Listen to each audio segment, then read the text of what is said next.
Twitter says it has established what it calls a legal entity in Nigeria months after it agreed to conditions set by the Nigerian federal government for its service to be restored in the country.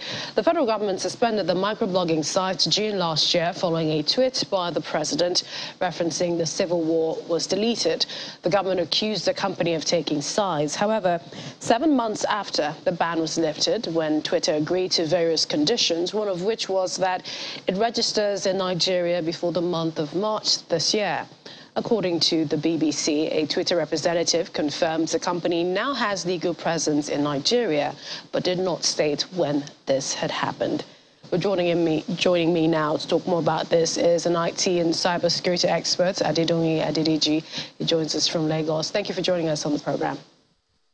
Thank you very much for having me. Now, Twitter says it now has legal presence in Nigeria. What exactly does that mean? A business having a legal representation means they are registered in Nigeria under CAC. And what that means is they have some form of official registration as a business entity working in Nigeria. So it doesn't necessarily mean that they already set up an office, but officially they are registered in Nigeria, probably as maybe Twitter Nigeria or some other entity. And majorly it's registering under the government as a business that is operating in Nigeria. Because for a lot of tech companies that run, they run online, so they don't have to, most of the time, they don't have to register based on the law of different countries. They don't have to register in the country because, I mean, the service can be accessed almost anywhere. So for some countries, you are not entitled to register as an entity in the country, even if the citizens of that country are using the service. However, over the years, some things are changing. And governments are now requiring that some of these entities register in the country. And that's one of the steps Nigeria is taking. Because in 2020, we had the digital tax law, meaning that companies that run digital services in Nigeria have to pay some form of tax to the government. So for you to pay tax in Nigeria, you have to be a registered entity in the country. So I think that's what Twitter has done so far. And we are seeing now. But many people wonder about the physical presence, pretty much like Ghana, office in, Nigeria. But even with that, do you think that Twitter has also been monitoring tweets out of Nigeria to ensure that they meet the federal government's conditions in line with this sort of legal presence which we're hearing they have? Most of the time, in monitoring tweets, I won't say yes that they've been monitoring tweets. Of course, there are always internal processes for a huge social media platform like that. There are always processes for them to analyze and look at various chunks of data that come into their system from time to time. However, there are standard procedures for certain things. Now, sometimes their system or their algorithm can pick up certain content and flag it for review.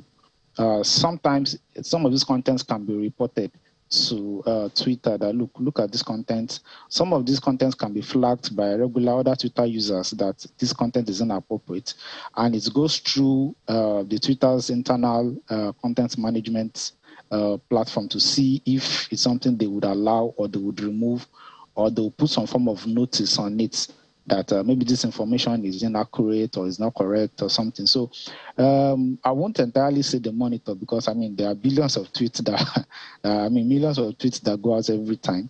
However, some of these things can be flagged based on keywords, based on artificial intelligence systems that can scan through pictures or videos for anything sensitive. And some of these things can be flagged. But ultimately, I think the content management system is what we should talk about, meaning that how is Twitter managing their space to avoid misinformation and some of the pitfalls we've seen over the last few years when it comes to social media. So yes, there will definitely be some form of monitoring, but I don't think it's specific to Nigeria. I think it's a general thing across the world. Some of these things do happen, so I don't think it's specific to Nigeria. And Adedoye, I mean, there's been mixed feelings now. Elon Musk is set to take over the company. Do you think that that will have any impact on Twitter in Nigeria? In the mid-days, no, I don't think there will be any major difference. However, in the long term, one of the key reasons why Elon Musk chose to buy Twitter is the fact that he wants to he wants to promote freedom of expression. But then the question we should always ask is how free should freedom of information be? Or freedom of expression be. So if you are free to express yourself, how far can you go? And I think these are that's where we need to find a balance. Yes, you are free to express yourself, but then where do we put a full stop to that? I think these are some of the things that a lot of people are worried about, because several accounts that probably were taken offline or were blocked by Twitter over the years were probably accounts that Twitter as a management felt that they were tweeting things that were not right, or they were tweeting misinformation or disinformation, or they were running campaigns that were misinforming people, and they had to take them off the platform. So there are some fears that some of these accounts might come back. So, but then the argument is let everybody have their say and let people choose the side they want to be on. But then we also know that all these things are not black and white. They still have to do some level of regulations in that regard. And one of the few regions that we've seen that has been outspoken about this is the EU. The EU has clearly said that even though Elon Musk is buying Twitter, that he has to be aware that the EUs have information laws which has to be enforced. So we'll see how that goes. And also, he hasn't taken over yet, but, he's said to be already breaching the agreement with a disparaging tweet about a Twitter employee. Do you think he can pull through this deal? And if Twitter is already flagging this, could he pull out of the deal? Well, it's still hard to say because for those that know Elon Musk's personality, he's someone that gets what he wants. So that's one of his biggest strengths. However, this is one case where we can't really see where the dice will roll, in the sense that yes, he has the money to buy this, but there are other interests at play also in this scenario. So we'll see how it goes. But nevertheless, what I would definitely say is that some of the interests that are not in line with Elon Musk buying this system would also put up a fight against this. So we can't really say how this will go down yet.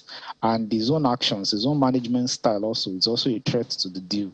And like you rightly said, some of his tweets has raised a bit of concern already. Just a few days into this whole deal, some of his recent tweets have raised suspicion and questions about whether he should own it. But on a personal level, I would say that I think Twitter is a huge platform that should not be a private property for one person. It should be something that should have a board, as it currently has, and we should be able to have dialogue on what should be the way forward for Twitter. But taking it private, I feel it's a bit extreme, and I feel that is not the right move for a platform as powerful as Twitter.